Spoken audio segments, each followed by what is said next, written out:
So the economy is in shambles, prices are rising, and that all leads to the question of if it's still even worth building yourself a new PC right now. Well, today I'll be going on Amazon to see exactly how much your prices have changed and see if it's actually still worth it. So I guess let's just go straight in. Now, since it is 2020, we of course are going to be building with a Ryzen. Let's just Google, I'm so used to saying Google, let's just search a Ryzen and see what we get. So the prices here actually are still really wow. The 3600 is still ridiculously well priced. £165 for that. That is so amazing. But let's check out if let's go to our old buddy, the i9 9900K, and see how much that's currently worth. And I see that things haven't shifted too much here.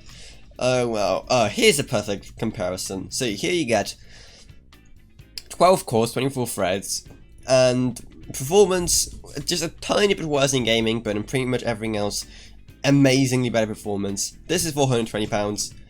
This is almost £500. Unless you just only game and do nothing else, do not go with 900. Okay, just stick to your Ryzens. Next up, let's check out some motherboards. I'm guessing let's just check out some X570 motherboards first. X570, but ATX. Let's check something which price I do know. So, for example, the X570 Aorus Elite, which I use. It's a great X570 motherboard, and it's currently not even in store. That's a great sign. How much can I get one of them new though? That's my main question. A new one for £200? That doesn't sound. I mean, for £200, they have actually dropped a bit in price, so that's actually interesting. In fact, a new one is. In fact, a used one is more than a new one, but then again, I'm not sure exactly if this is like a trusted seller or anything, because that does kind of seem, because that does seem a bit too low. But then again, like Physics Scan have them for just 217, so who knows. Now for the Pro, the prices are as expected, but I know that not everyone will go for X570, so let's go B450, which is probably the more reasonable choice for most people, and the prices there are still about what I'd expect, so around £100 or so, so a bit below. So if you were to build a PC now, B450 is decent, but actually, if you want something better, X570 is not looking that bad either. Let's check out X470.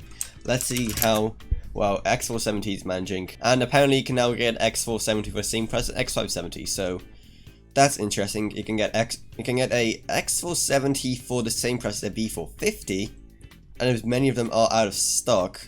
I think like X470 is kind of just becoming irrelevant now, because yeah, it's kind of. That's interesting. It's like there's barely any left of X470. That's interesting. So if you can find, I'd say if you can find a cheap X470 that's like similar or just a bit more expensive than B450, go with that. But you definitely don't spend more than about like £170 or like something like that. It's like if there's like £160 X470, just don't go for it. Just go for like a X570 instead, like this one, which is £160 X570. That is actually, it's actually a really nice time to buy X570. I didn't realize how low the prices got. I wouldn't again recommend X570 for most people. If you're a really hardcore user though, then I could maybe recommend it. In my personal experience, my X570 board has been amazing so far. Now let's go and check out some RAM, and for RAM, I think that the obvious choice is Corsair Vintage LPX 3000 MHz. That is like the perfect RAM, and excuse me. Yeah, so at this point, that price actually went up quite a significant amount. Like for C15, so this is like, for example, what I have. C15, 3000 MHz, I would never pay £75 for that. That is £60 max. Because that's usually the price it's at, and it's an amazing price for the stuff you get, but that actually has went up quite a bit. And it looks like all RAM, I remember this being the ballistics as well being a bit cheaper. DRAM is one of those like very fragile things, one could say, volatile. Like the pricing is very easily changed by events in the world. Like DRAM shortages are for some reason are very common. So that could actually throw a wrench in the works when it comes to a really good budget PC. It's not as bad as it could be. It's definitely not as bad as it used to be, but that's still pretty bad. This is a decent price. Like, if you really need a PC right now because you're just bored out of your mind, you have nothing better to do, these are probably the ones I would go for. Crucial Ballistics are really good. They are 3000 MHz, CL15, and then if you have something very sensitive to high frequencies, like a Ryzen CPU, then I'll just overclock that to 3200 and boom. Now let's check out power supplies. Let's just Google a nice 600 watt PSU and see what we get. And prices are actually not that different. The CX650M definitely was definitely a bit cheaper than £77. The same with these. I would not pay £55 for a VS unit, like, ever.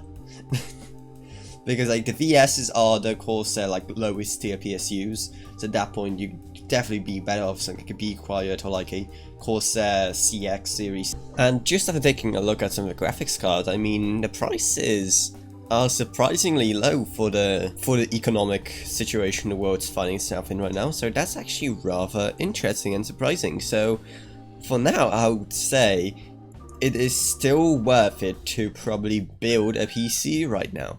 The only thing I'll be wary of is the memory. The memory has gone up, but it's only by like, what, 15 to 20 pounds right now. It's not the end of the world, it's just something to look out for. So I think if you have like nothing better to do right now, it's a great choice, you know. A brand new PC is always nice, and now maybe just the time to get one, seeing how we're probably all just stuck indoors. So I'll just kind of leave this quick video here, I guess. So as always, there's my Patreon if you want to know how to support the channel monetarily, which is down in the description below. And if you don't want to build your own PC, then there's always Avrona Systems. We're still up and running for as long as we can through this weird situation right now, so that's also down in the description below. And also down there you find my Discord if you want to talk to me or others about this video or anything else. So yeah, I kind of hope you enjoyed this quick little video. If you didn't, subscribe, like, whatever, and I'll see you all in whatever next. Goodbye everyone. Goodbye.